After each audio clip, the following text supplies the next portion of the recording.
Olá, bem-vindo ao canal Pensamento Elevado, realizando a leitura do livro Abraço de Pai João, do médium Vanderlei de Oliveira, pelo espírito do Pai João de Angola. Finalizando aqui o capítulo 9, a urgência do auto-amor. Hilda está sendo atendida pela terapeuta do hospital, João 23, a doutora Sandra, comentando vários itens aqui a respeito da carência, codependência, karma, entendimento de planejamento reencarnatório e tantas coisas mais. No último item aqui, lembrando que a Hilda foi aquela paciente que tentou suicídio, que era envolvida com a política e por fracassos em relacionamentos e controle excessivo da mãe também. A doutora falou uma lista para ela de prováveis acontecimentos que você vai vivenciar por ter a coragem de ser quem é. Vai decepcionar muita gente. Será chamada de egoísta sem juízo. Então, geralmente, quando a gente está num caminho de transformação, os valores são invertidos, né? A gente faz uma mudança e se incomoda as pessoas e elas nos classificam como egoístas. Vai sentir muita culpa até perceber que necessitava rever o seu modo de pensar e por aceitar sua própria escolha de ser autêntico. Então é um divisor de águas, né? Por fazer essas escolhas que vão te fazer bem, vão proporcionar mudanças na sua vida e muitas vezes as pessoas não vão entender e vão se incomodar e vão te julgar, você vai começar a se sentir culpado e achar que está fazendo coisa errada. Quem já te conhece sempre encontrará motivos para achar que você não está bem. Isso aqui, gente, é cada item, né? Então, quando as pessoas conhecem a gente há muito tempo, às vezes a gente não tem nada. Mas a pessoa vai falar um motivo e vai arrumar uma coisa para falar que a gente não está bem, né? Prepare-se para conviver com a raiva de quem gostaria de ter a sua coragem e com a inveja de quem gostaria de ser como você. Faz parte, não é por mal um mecanismo de defesa, mas muitas pessoas queriam estar nessa posição. Lembra que ele falou aqui da transferência, né, que a gente faz? Ele falou em algum capítulo aqui que a gente transfere para o outro aquilo que a gente queria realizar em nós e a gente não consegue. E aí a pessoa vai sentir raiva, mesmo sendo seu amigo ou gostando de você. Acostume-se a ter poucos amigos. Vão chamá-la de fanática, irresponsável, obsidiada, interesseira, indiferente, né? Porque a gente vai chegando num ponto que a gente fala assim: por que isso te incomoda, né? Ou deixa isso pra lá, não vai te trazer nada, né? Certos comentários, certas situações assim que, né? E aí a pessoa acha que a gente não tá dando bola, né? Que você tá sendo indiferente. Mas é que a gente vê, não tem empatia. São coisas diferentes, né? Isso tem a ver com aquele tipo de comentário, de situação que não traz crescimento, não é produtivo, né? Então não tem por que prolongar o assunto às vezes. Ou às vezes a pessoa sempre está falando a mesma coisa, sempre a mesma coisa, mesma reclamação, a mesma vida. Então a gente ouve. E a gente já percebeu que se a gente dá opinião ou falar alguma coisa, vai ser pior, gera mal-estar, problema, briga, e aí as pessoas acabam ficando contra a gente. Então, já que elas vão ficar contra a gente de toda forma, melhor ficar contra a gente e a gente ficar quieto, né? Sua firmeza será considerada vaidade. Sua sensatez será avaliada como falsidade. Seu sucesso será visto como engano. Olha que importante isso daqui, né? A inversão que acontece. Acostume-se com as perdas, sendo que a mais desafiadora é a perda de quem você achava que era. É uma fase difícil. É uma fase difícil porque a gente não tem esse hábito.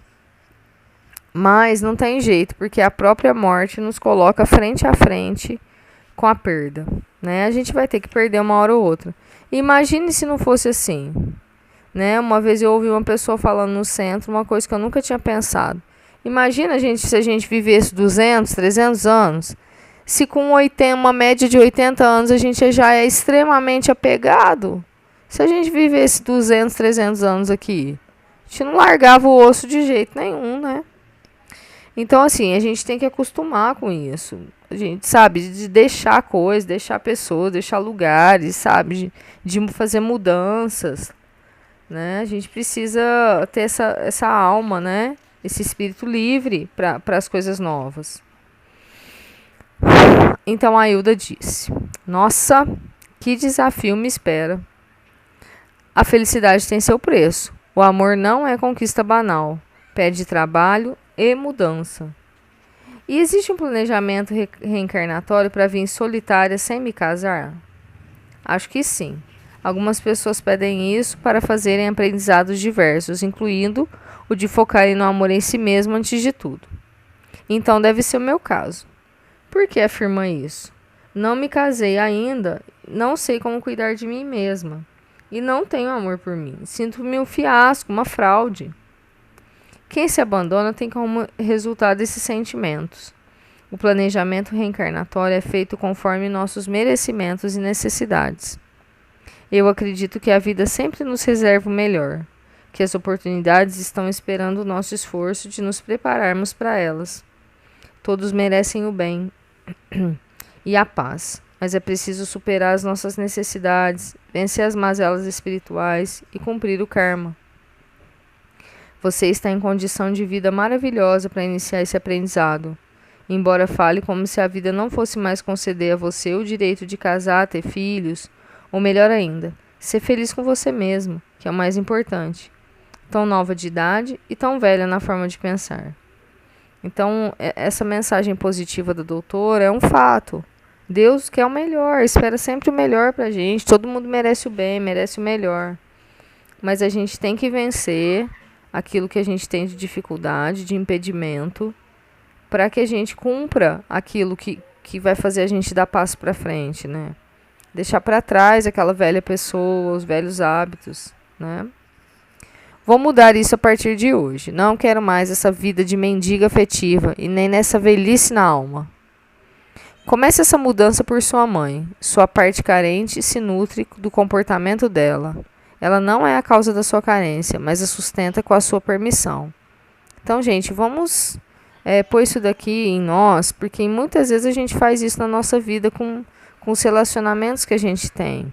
A gente substitui coisas que nos faltam por relacionamentos e dependência, e ainda a gente culpa o outro. Fala que o outro que não deixa a gente fazer nada, que o outro que nos controla, mas a gente se acomoda na situação, sabe? A gente se vitimiza e a gente se beneficia disso. Então a gente precisa cortar esses laços e não é fácil, sabe? Quando a gente vai cortando, a gente não é fácil, mas por outro lado a gente vai vendo também que a gente tem capacidade de fazer as coisas, né? Farei isso. Vou vencer minha personalidade imatura, romper com essa minha parte solitária e necessitada de afeto.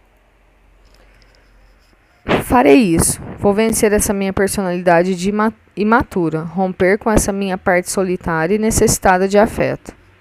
Aliás, dentro de mim, há uma sede por estar comigo mesma. Eu nunca desejei tanta solidão como agora. Estou extremamente antissocial. Será que é um sinal da minha mudança? Pode ser o caminho de retorno, Hilda. Quanto mais sentimos a necessidade de nos aproximarmos mais de nós, ficamos com certa dose de conduta antissocial. Pelo menos por um tempo, até amadurecer a noção sobre o que queremos da vida e como atingir isso. Embora, na maioria das vezes, temos um demônio interior que detesta a solidão. Quero olhar meu demônio interior e dizer a ele: quem manda agora sou eu. O carente é alguém com muito medo de ser sempre rejeitado e de ficar só. Para suprir esse medo, ele deixa de ser criterioso a respeito dos seus relacionamentos. O caminho de retorno para algumas pessoas inclui essa pequena e moderada dose de conduta antissocial no sentido de reclusão, de seletividade. O que está falando aqui? Que às vezes a gente, como ela falou que é a mendiga do amor, o excesso de carência busca a gente sempre estar com relacionamentos que muitas vezes, a maioria deles não tem nada a ver, né? Não é relacionamento de retorno. É só você que tá lá porque, na verdade, você tem medo de ser rejeitado ou ficar sozinho. Então, você não é seletivo com esse relacionamento. Você vai aceitando todo mundo é seu amigo, todo mundo é legal. Mas, na verdade, a maioria não tá nem aí pra você. Essa que é a verdade, né? É poucas pessoas que, de fato, se importam com a sua pessoa. Então, isso vai gerar o quê? Uma solidão e um afastamento. Porque você vai ver assim, nossa, parei de ficar mendigando, agora tá só eu, né? Então, é o que ela falou, é o caminho de retorno, né? A volta para si mesmo. Então, nós vamos parar aqui, senão o áudio fica muito longo e a gente continua.